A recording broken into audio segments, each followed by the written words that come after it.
Di dalam kisah Mahabharata, Pandawa ini diusir dari kerajaan Hastinapura setelah kalah dalam permainan dadu dengan Duryodhana dan juga saudara-saudaranya, yaitu tak lain adalah dari Korawa itu. Perjanjian kalah tersebut menyatakan bahwa Pandawa ini harus diasingkan selama 12 tahun di hutan dan 1 tahun dalam masa penyamaran. Jika dalam masa pengasingan dan juga masa penyamaran ini mereka itu diketahui keberadaannya, nah mereka ini, para Pandawa ini harus kembali diasingkan selama 13 tahun lagi. Singkat cerita, nah setelah melakukan perjalanan yang sangat jauh dan juga melelahkan, mereka memutuskan untuk beristirahat pada suatu tempat. Haus, lapar, dan juga mengantuk, itulah yang mereka rasakan pada saat itu. Bima, yang tubuhnya ini lebih kuat dari saudara-saudaranya, merasa sedih melihat keluarganya itu. Nah, tak jauh dari tempat mereka beristirahat, Bima ini melihat danau yang sangat indah. Permukaan airnya itu ditutupi oleh daun-daun teratai. Berjalanlah Bima ini ke danau itu. Sampai di sana, Bima ini meneguk air danau itu serta memanjakan tubuhnya di sana. Nah, setelah itu Bima juga tak lupa untuk mengambilkan air untuk saudara-saudaranya dan juga ibunya. Setelah itu, kembalilah si Bima ini ke tempat beristirahat. Nah, sampai di tempat beristirahat, Bima ini langsung membangunkan satu persatu dari mereka, yaitu adalah saudara-saudaranya. Setelah selesai meminum air itu, mereka pun kembali tertidur kecuali si Bima. Bima ini tetap terjaga untuk melindungi keluarganya. Nah, tempat yang digunakan mereka ini beristirahat adalah sebuah hutan yang bernama hutan Hidimbawana. Nah, hutan ini itu dihuni oleh raksasa yang sangat kejam. Nah, manusia yang memasuki hutan ini itu sudah pasti tidak akan pernah kembali lagi ke tempat semula. Saat itu, Hidimba itu mengendus aroma tubuh manusia. Nah, seketika ia dengan segera mengutus adiknya yaitu Hidimbi untuk membunuh Bima dan saudara-saudaranya ini. Nah, Hidimbi yang saat itu juga merasakan lapar akhirnya menuruti perintah kakaknya. Berjalanlah Hidimbi. Nah, Hidimbi pun mengintai mangsanya itu. Nah, saat itu Hidimbi ini melihat Bima yang sedang berjaga untuk melindungi keluarganya yang masih tertidur pulas.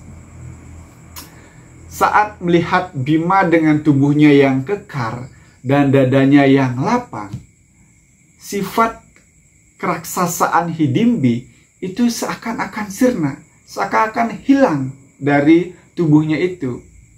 Ia pun mulai jatuh cinta dengan putra Kunti yang gagah perkasa itu.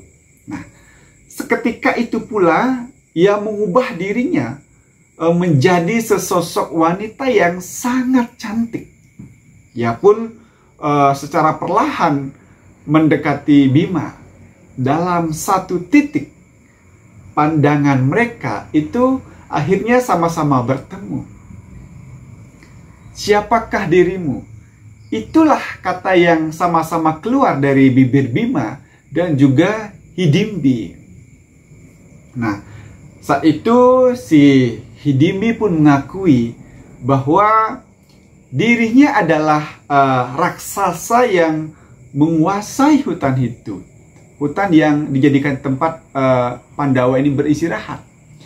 Ia juga menceritakan tentang kakaknya yang kejam, memakan siapapun yang masuk ke dalam hutan Hidimbawana ini.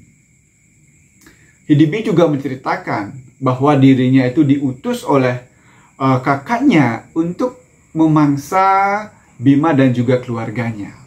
Tetapi saat melihat si Bima, sesaat melihat dirimu begitu, yang sangat tampan, seketika itu pikiranku yang penuh dosa telah hilang. Itulah yang dikatakan oleh Bima.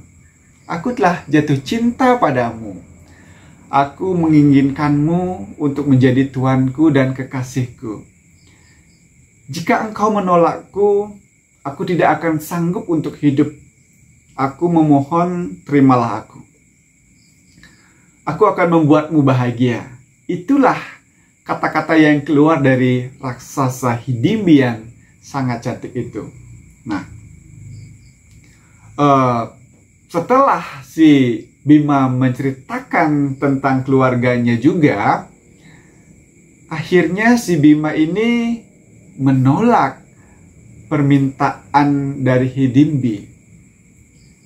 Aku tidak bisa menikahimu dan juga meninggalkan ibuku dan juga saudara-saudaraku. Itulah jawaban dari Bima untuk Hidimbi. Nah, mendengar hal itu, air mata Hidimbi pun mengalir. Hidimbi berkata lagi, aku telah mengganggumu. Aku minta maaf. Aku tidak ingin membuatmu merasa tidak senang. Aku akan membawamu pergi dari sini. Tempat ini sangat berbahaya karena ada kakakku di sini. Kakakku akan ke sini sebentar lagi. Dan si Bima pun menjawab, aku lebih kuat dari apa yang kau pikirkan. Aku memiliki kekuatan yang sangat besar. Aku bisa membereskan kakakmu. Itulah yang dikatakan oleh Bima saat itu. Lalu dengan air mata yang masih membasahi pipi si Hidimbi, Hidimbi pun kembali berkata, aku sekarang jatuh cinta padamu. Engkau sangat aku sayangi, sehingga aku tidak ingin kehilanganmu. Aku takut kehilanganmu. Aku akan menunggu dan melihatmu membunuh kakakku. Setelah itu, engkau harus menjadikan aku istrimu. Bima tidak menjawab. Bima tersenyum pada dirinya sendiri. Singkat cerita, bertarunglah si Bima ini dengan Hidimba, kakak dari si Hidimbi. Nah, Hidimbi sangat kagum dengan kekuatan Bima. Suara pertarungan antara Bima dan si Hidimba telah membangunkan saudara-saudara Bima. Mereka melihat Bima ini sedang bertarung dengan raksasa, sedangkan di sisi lain mereka ini melihat seorang wanita yang memandang Bima dengan penuh cinta. Saat itu, ibu dari Pandawa ini, yaitu Kunti, berkata pada Hidimbi, wanita muda, engkau sangat cantik. Apakah engkau dewi yang melindungi hutan liar ini?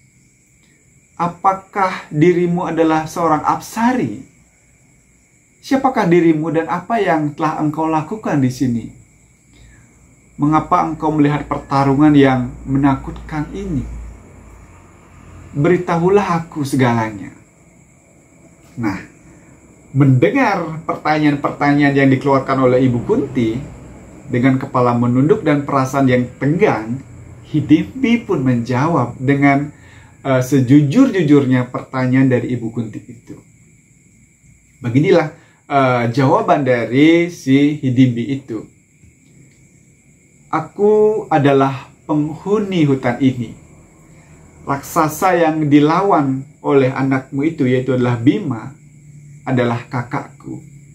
Nah, saat itu Hidimbi juga mengatakan tentang perasaannya kepada Kunti bahwa ia jatuh cinta dengan si Bima. Pertarungan antara Bima dan Hidimba pun selesai. Tubuh raksasa itu hancur, tak berbentuk, hancur berkeping-keping.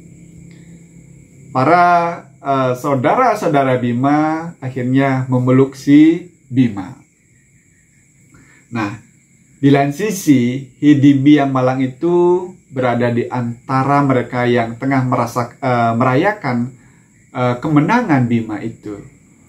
Hidimbi pun kembali mendekati Ibu Kunti. Apa yang harus aku lakukan? Nah, mendengar suara itu, Yudhistira pun menoleh. Nah, Hidimbi kembali melanjutkan kata-katanya. Engkau adalah kakak tertua, dan engkau adalah ibunya. Aku jatuh cinta padanya. Aku ingin kalian membujuknya dan membuatnya menjadikan aku istrinya. Ibu, engkau adalah seorang wanita. Engkau pasti tahu penderitaanku. Nah, mendengar kata-kata itu, Kunti pun merasa tersentuh.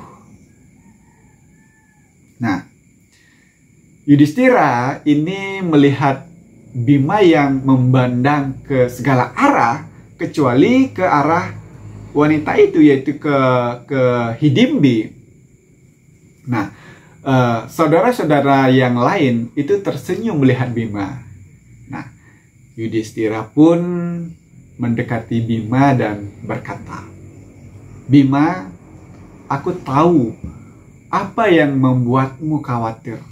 Engkau pasti berpikir, karena aku adalah kakak tertuamu, maka engkau tidak boleh beristri sebelum aku.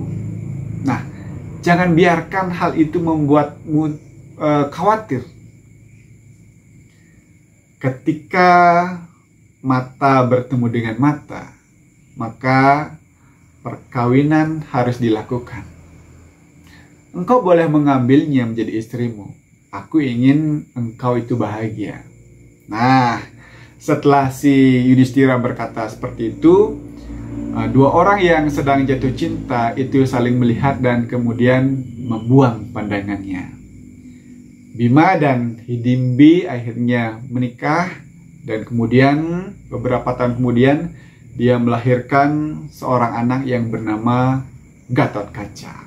Nah, itulah cerita singkat bagaimana pertemuan antara Hidimbi, raksasa perempuan yang sangat kejam itu, bisa jatuh cinta dengan seorang yang bernama Bima yang gagah berani itu. Nah, dari cerita ini kita dapat mengambil beberapa pesan di dalamnya. Yang pertama itu, ketika kita sedang jatuh cinta atau tumbuh benih-benih cinta di dalam jiwa kita, pastinya akan ada sesuatu yang berubah di dalam diri kita. Pertama adalah dari segi tubuh kita, rupa kita pasti akan lebih cantik, lebih bersih, lebih tampan, terlihat lebih glowing. Yang lebih penting dari perubahan fisik itu adalah bagaimana kita bisa merubah sikap dan sifat kita. Sifat yang awalnya tidak baik, kita ubah menjadi lebih baik. Gitu. Seperti apa yang telah dilakukan oleh Hidimbi ketika sedang jatuh cinta, dia tidak hanya sekadar mengubah wujudnya dari raksasa yang kejam menjadi seorang perempuan yang sangat cantik.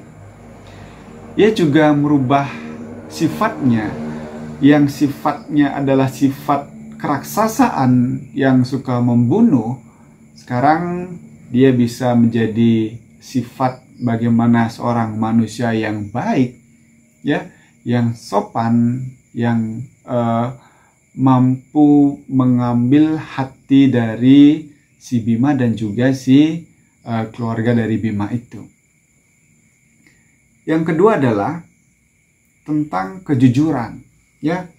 Sebelum memulai ke tingkat yang lebih tinggi di dalam suatu hubungan, kita semestinya harus saling terbuka, transparan, dan jujur terhadap apa yang ada di dalam diri kita dan keluarga kita. Seperti yang telah dilakukan oleh Hidimbi di dalam cerita ini, bagaimana ketika ia bertemu dengan si Bima, dia menceritakan siapa dirinya. Ya, dia menceritakan bahwa ia adalah seorang raksasa. Tidak hanya bercerita jujur kepada si Bima, si Hidimbi ini juga pun bercerita kepada ibu si Bima, yaitu adalah Kunti, bahwa dirinya sedang jatuh cinta kepada Bima dan dirinya adalah seorang raksasa.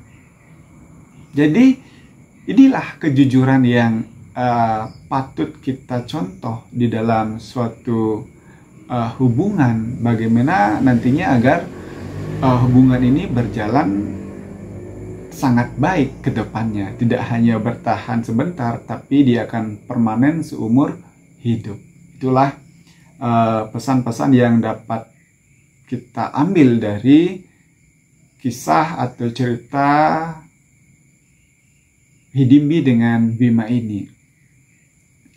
Mungkin teman-teman atau rekan-rekan yang lain itu mempunyai sudut pandang yang berbeda atau mempunyai atau mendapatkan pesan yang berbeda dari apa yang saya sampaikan. Kalau teman-teman atau rekan-rekan mendapatkan pesan yang berbeda, silahkan bisa dituangkan di dalam kolom komentar. Baik, itulah cerita pada hari ini. Akhir kata, saya ucapkan terima kasih sudah menonton. Jika ini baik, silahkan nanti ditonton video-video selanjutnya. Terima kasih sudah menonton.